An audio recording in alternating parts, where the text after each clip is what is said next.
Okay, so we're live, and I've got another action figure unboxing for you today. This is another Spin Master figure, and it's Combat Batman, ready for combat. So I don't know.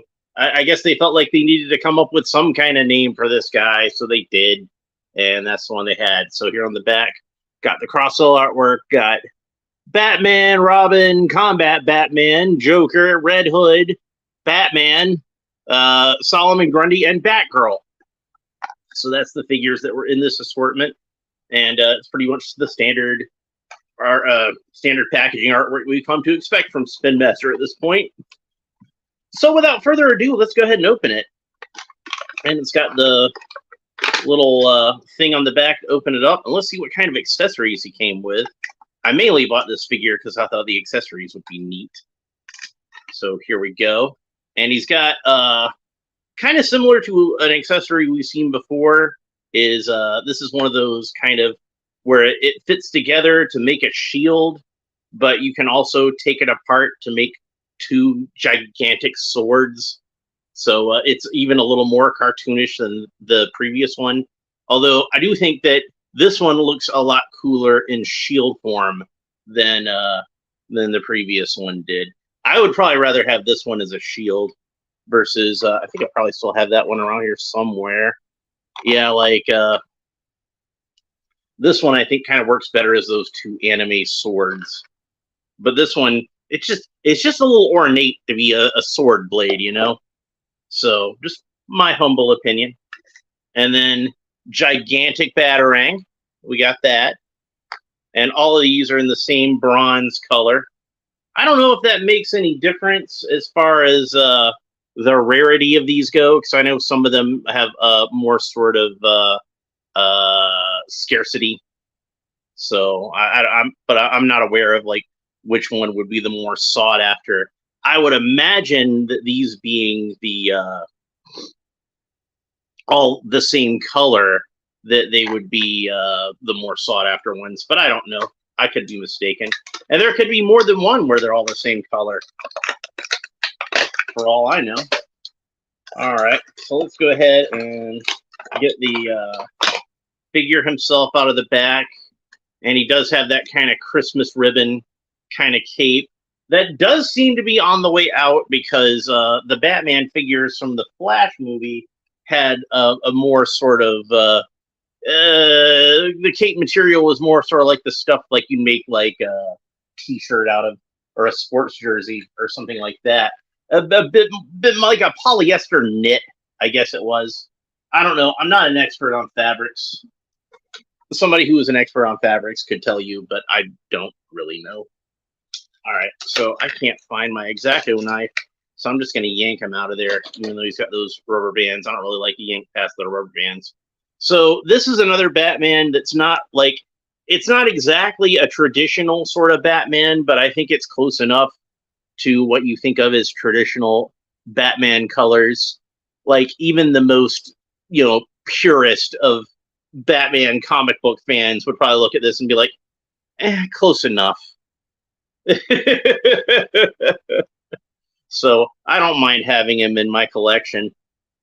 Now, to be real, the main reason I bought him was because when I was looking at the little pamphlet that comes with some of these figures, I'd seen the accessories, and I thought the accessories looked really cool. So I mainly wanted to buy this figure for the accessories.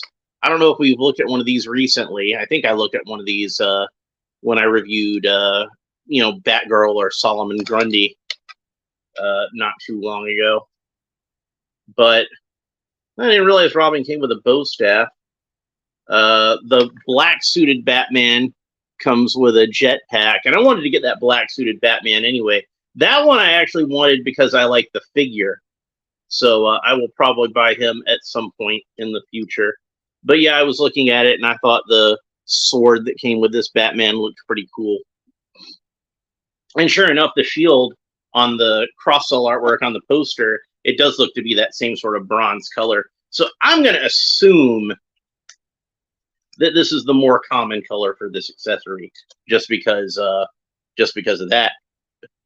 Now, considering how I bought this figure because I liked the accessories, for the main reason was that I like the accessories. Let's go ahead and kit Batman out with some of these accessories. And when I put the shield in his hand, the shield came apart. And then when I put the shield back together, the shield came out of his hand. So this time I'm going to make sure that I'm gripping it by the side, that the shield handle is actually on. And then I should be able to get the shield into his hand just fine. So there he is holding the shield.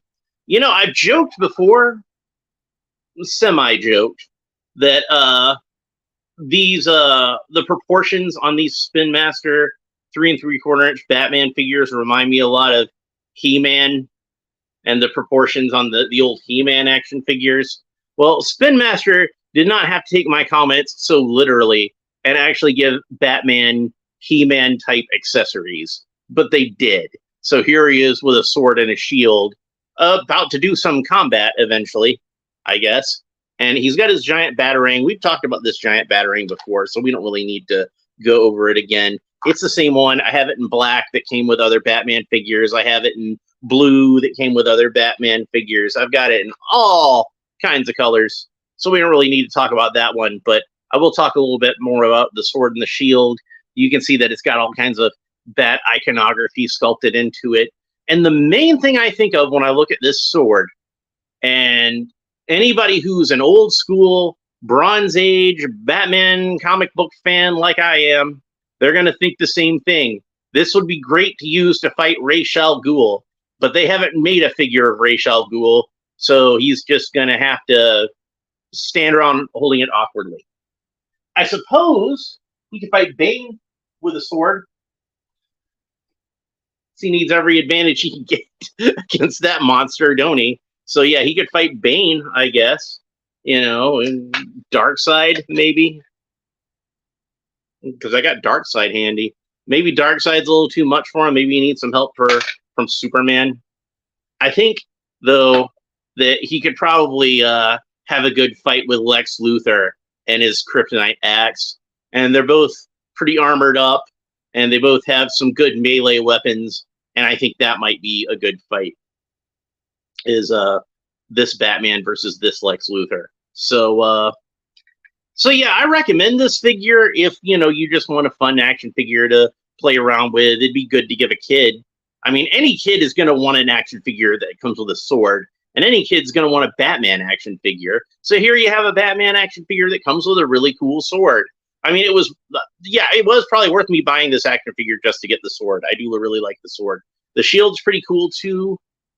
He doesn't quite hold it like as well as I might like, just because of the angle of the handle on the shield. And it would help if he had some wrist articulation, if I'm being honest about it. But it's still a pretty cool weapon. Pretty nice accessory for Batman to have. He'd probably look good fighting Gorilla Grodd in this too. Like Gorilla Grodd in the Spin Master figure, he looked to have kind of like a gladiatorial kind of look anyway.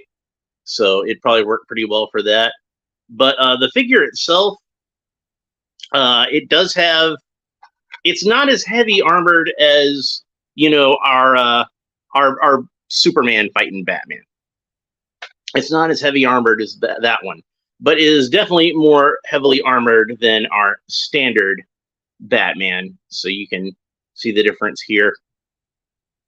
This would probably make a pretty good figure to use as a base for an Azrael type of Batman, because he does have these larger shoulder pads. It's not quite as clunky looking as a Robert Pattinson Batman figure. This is probably another one, like, I might go ahead and lump this in with like the more Batfleck-like of the Spin Master figures. So, you know, that's a positive. So, is it the best Batman figure that Spin Master's done? No, but it's far from the worst. It's far from the worst. That goes to like any Robert Pattinson Bat figure. Those are terrible. And it's not even Spin Master's fault. They're just polishing a turd. You can't really blame them. Anyway, that's pretty much it for this episode. If you enjoyed it, please like and subscribe and all the fun YouTube stuff down below. I'm about to go ahead and do another watch along of Batman the Animated Series, and so I've got a lot more episodes of that to get through. So since I got a little bit of time, I'm going to go ahead and shoot a second video right now. But I do want to stop this one because I don't want them just to be like glopped into the same video. I want to have them separate when you go to my channel. So we're going to do that in a minute. We'll talk to you next time. Bye.